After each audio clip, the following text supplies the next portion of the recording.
You know what's more dangerous than someone who does not know what they're doing? Someone who does not know what they're doing, but has a title that says they're in charge of fixing things. This woman spent 14 years keeping a federal agency from padlocking the doors of an 800-person operation. And the person who fired her called what she did mostly paperwork. Stay to the end for my take on this one. I want to see yours in the comments. My name is Diane Harper, and for 14 years, I was the person who kept the lights on at Midwest Prime Packers in Nebraska. Not metaphorically.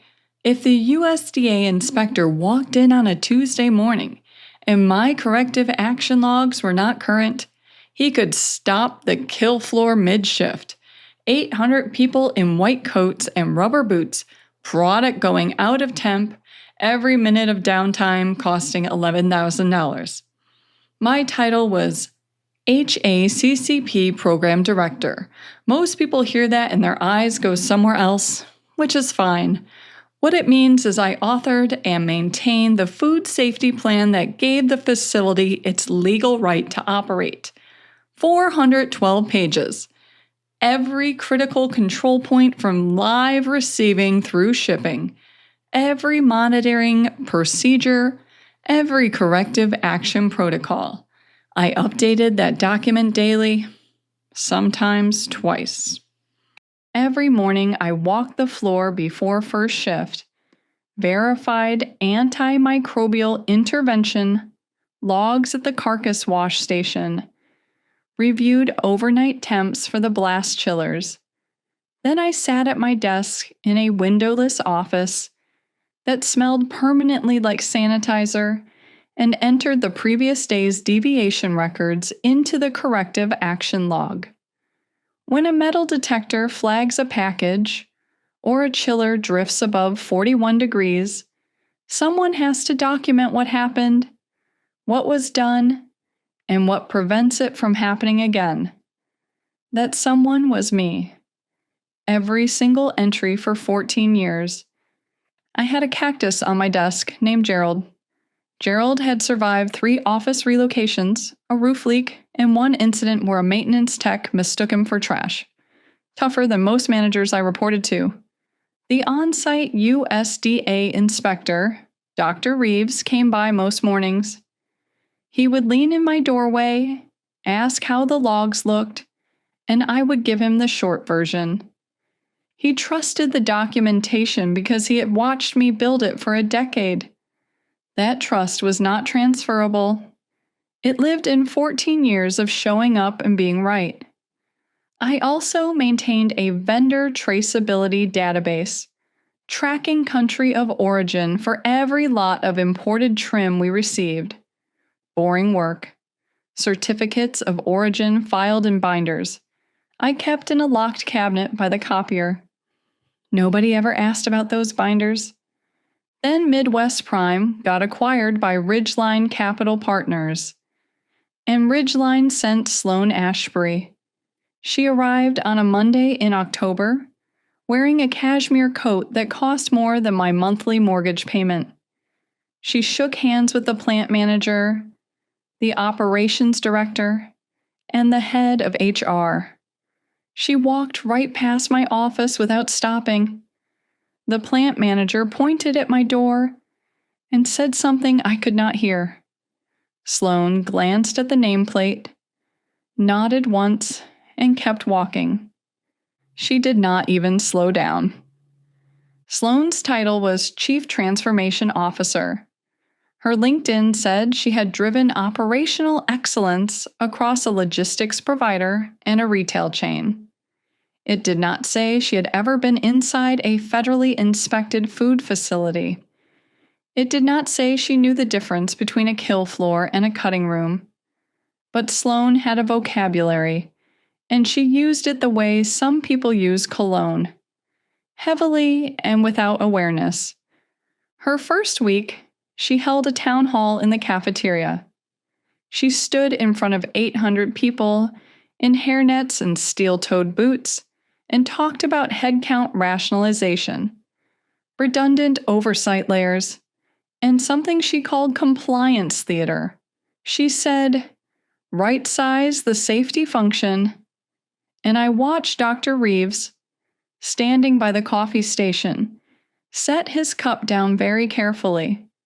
She looked at the compliance department table where I sat with my 2 technicians. We have entire departments producing documentation that never touches the product. That is not value creation. That is overhead. My technician Maria leaned over and whispered, "Did she just call us overhead?" She called us theater. The first real incident came the following week. I requested a meeting to walk her through the HACCP plan and our regulatory obligations. I brought all 400 pages in a 3-ring binder. Sloan held up her hand 90 seconds in. "Diane, I need the executive summary. What is the business impact?" "The business impact is that without it, the USDA shuts the building down." She smiled the way people smile when they think you're being dramatic. But is this level of documentation the most efficient use of human capital? Could we streamline the paper trail? I told her that 9 CFR 417.2 requires monitoring of critical control points by a trained individual, with corrective actions documented in real time. Real time means real time, not batch processed, not automated. She wrote something on her notepad. I could see it from across the table. DH, resistant to change. She had been here 11 days. The second incident had an audience. During a weekly operations meeting with every department head, Sloan projected a new organizational chart. My department had been merged into a box labeled Quality Assurance Support. My name was not on the chart. My technicians were reassigned to production. I said, "The HACCP program cannot report through production. The regulation requires food safety oversight be independent from the operations being monitored." Sloan said, "We are not eliminating food safety. We are integrating it into the operational workflow to reduce redundancy." Tom, the operations director, who had been at the plant almost as long as I had, stared at the table. He did not say a word. Nobody did. I looked around the room at 11 department heads, people I had worked with for years, and not one of them spoke. The maintenance supervisor caught my eye and looked away so fast it was almost funny. Almost. The third incident is the one I think about when I cannot sleep. Sloan brought in 2 consultants from her old firm to evaluate process automation potential for compliance documentation. She gave them access to my office, my files, my systems. She did not tell me. I came in Thursday morning and found 2 26-year-olds in quarter zips sitting at my desk, scrolling through my corrective action logs. One looked up. "Hey, are you the admin for these files?" "I am the author of those files." He nodded and went back to scrolling. Gerald sat on my desk between them, looking about as happy as I felt. I stood in the hallway for 10 seconds. Then I walked to the break room, poured a cup of coffee, and went to check the blast chiller temps. When I came back an hour later, the consultants were gone. They had left a sticky note on my monitor that said, "Great files, very thorough," with an exclamation point.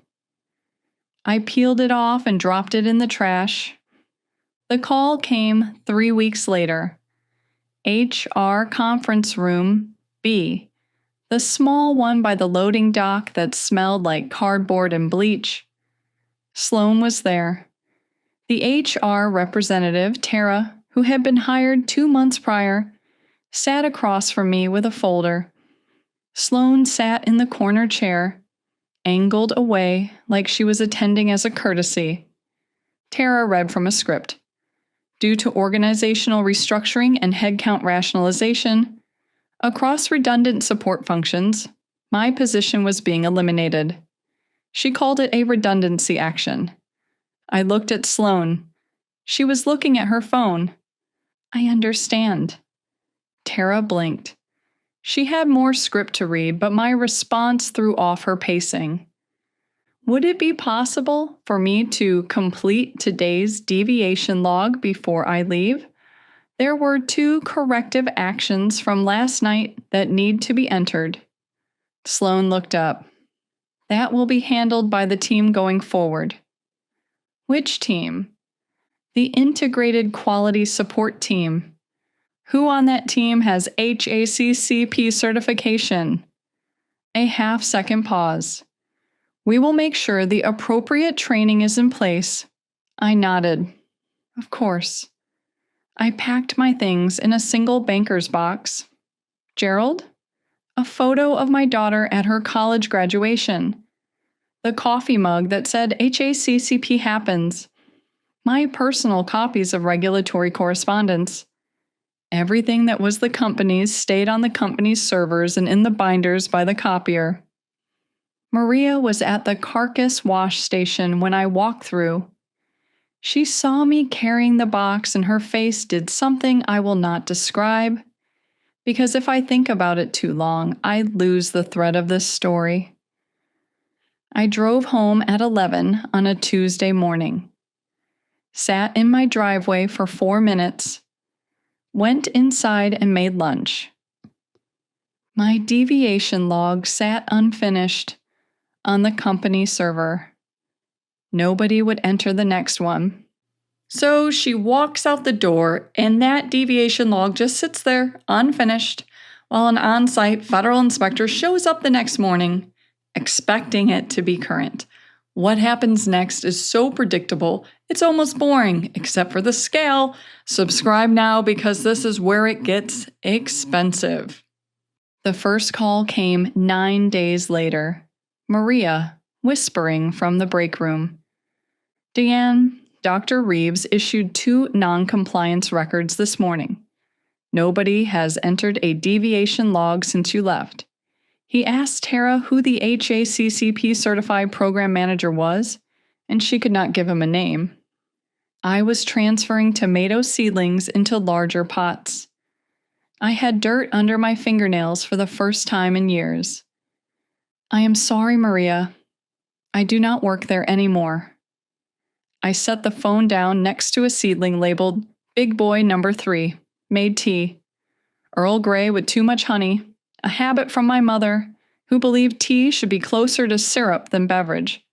Within 2 weeks, the non-compliance records escalated. 3 became 5. 5 triggered a notice of intended enforcement from the FSIS district office. The plant had a fixed window to demonstrate corrective action. Without a certified HACCP coordinator authoring the response, the documentation they submitted read like fragments copied from a textbook pasted into a template, because that is exactly what happened. Sloane assigned the response to one of her quarter-zip consultants. Dr. Reeves rejected it. The line stopped on a Thursday. Full regulatory hold.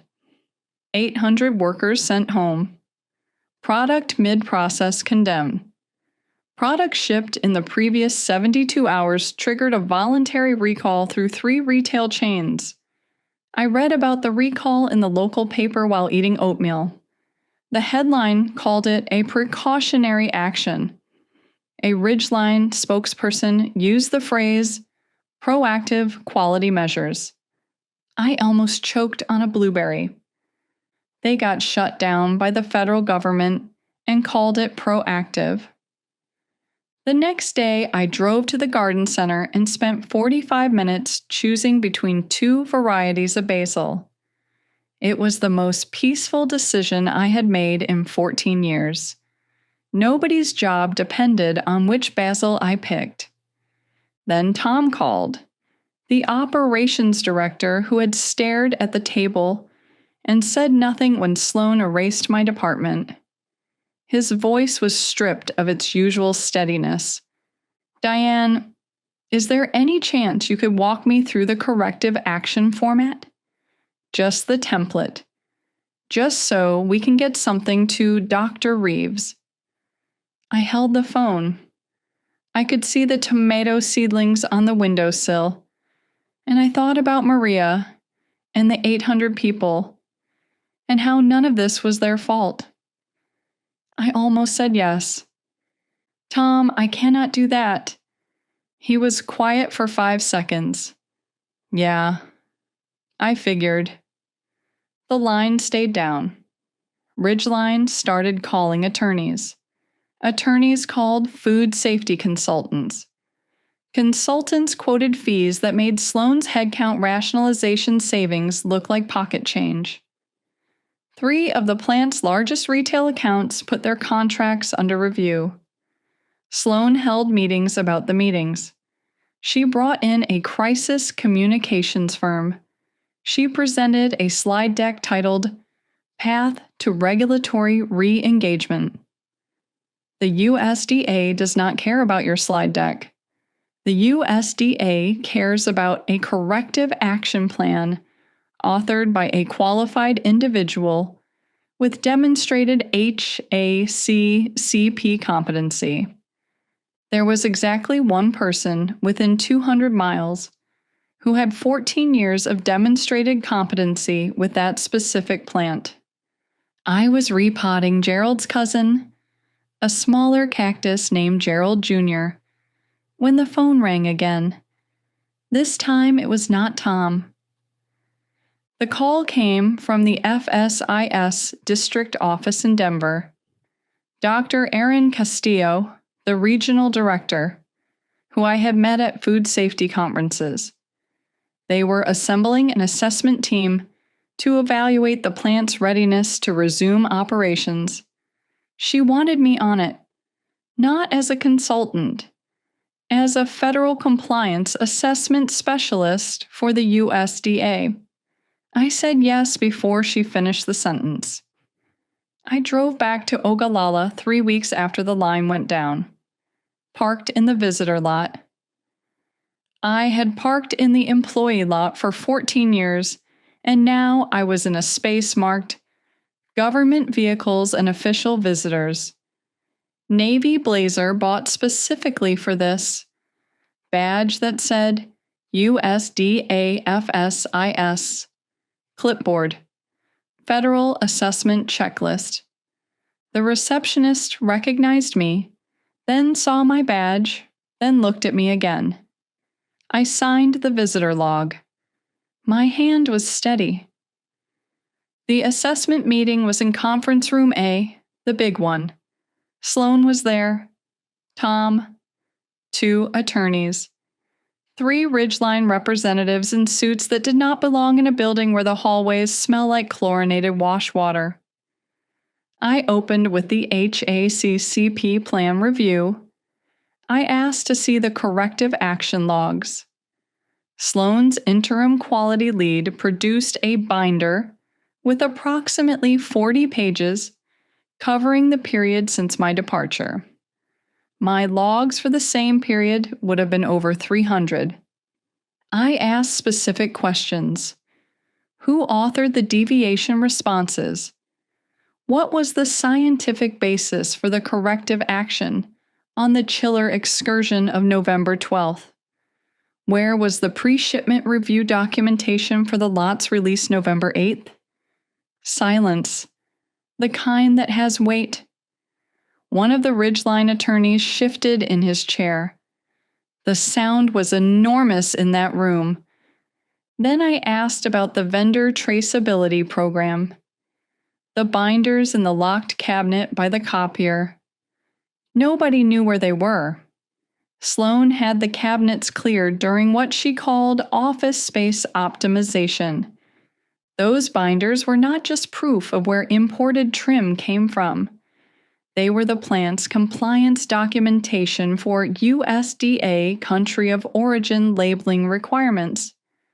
Without them, every product containing imported trim shipped in the previous 90 days was potentially mislabeled.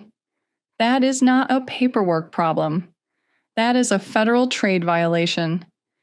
Different agency, different investigation, different magnitude of liability entirely. Sloane's face was something I will carry with me. Not fear exactly. The look of someone who just realized the room they redecorated was load-bearing. She turned to the Ridgeline attorneys. This seems like a legacy documentation issue that predates our transformation initiative. I said, the traceability program was current through my last day, October 15th. The cabinets were cleared October 29th. I can confirm those dates because I maintained a transfer log. One of the Ridgeline partners took off his glasses and rubbed his eyes. The lead attorney started typing very fast. Sloane did not speak again.